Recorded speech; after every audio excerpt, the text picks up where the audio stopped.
to kill a Rio that's a true Rio, I had to go to Southern Oregon. I feel that's the only place that I can kill one that's not a hybrid. And so we went down there. It kind of took me out of my element a little bit, you know. I'm used to hunting these, and especially for Oregon, I'm used to hunting birds in the mountains, like in Washington and Eastern Oregon. I'm used to hunting them, run, get on them, but we're stuck on these smaller plots of land that really confine you, you know. You just gotta set up and hope for the best. If birds can see you, it's not like I'm getting a tom to gobble a mile away in a canyon, you know.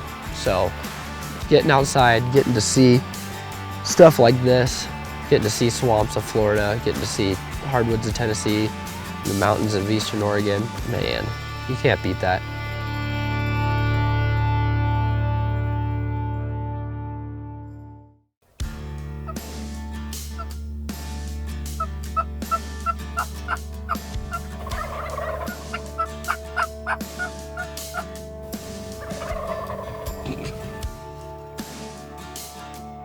You know, the morning before we really got into our Rio hunt, we tried a few other properties, you know, that we had permission on, and truthfully, it wasn't all that great.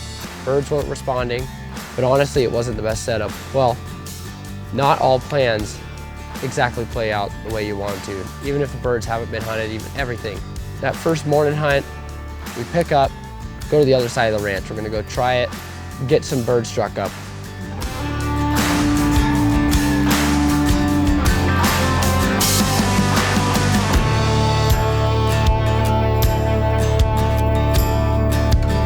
No later do we get set up. We keep calling. We got the hen riled up. And then about that time, here he comes up. There's my Rio, here he comes. Kind of weirded out, you know, staying outside the decoys.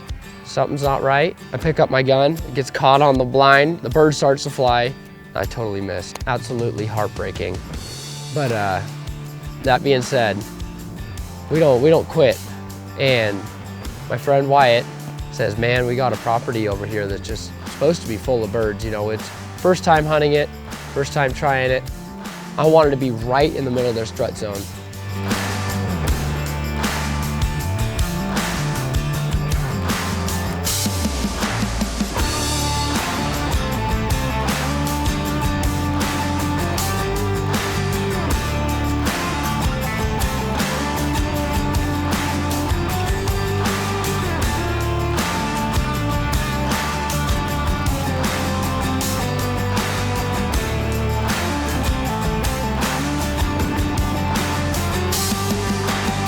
No later do we get set up, start calling, a bird gobbles right there. He's coming to the roost. So we're set up right where they want to be. The hens come out across the hill, and man, I'm like, oh man, he's got hens, you know, they're all going to the roost. So I just get on him really hard, just start cutting and yelping at him. And he keeps looking. I see him looking. I'm like, oh man, you don't need to keep looking at me. And about that time, he keeps coming closer and closer. His hens keep getting farther and farther away. About that time, he was committed, and he just, like a bowling ball, started coming down the hill, getting faster and faster and faster, came running in the decoys. And after everything that happened that day, I didn't give him but a few seconds, and I shot him. Pretty cool. And I'll tell you what, it was pretty amazing, you know. It made it a lot cooler that we didn't just pull in there and kill a bird right off the bat. You know, we worked for him, man. We had, one morning we had coyotes come run through our decoys. You know, we had all sorts of stuff going on that made it, you know, a hunt. It was an experience, yeah, and that's what I enjoy, the experience more than I do anything.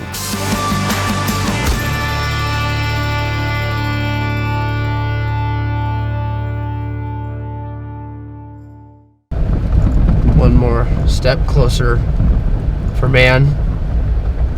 3 more steps closer to a turkey slam.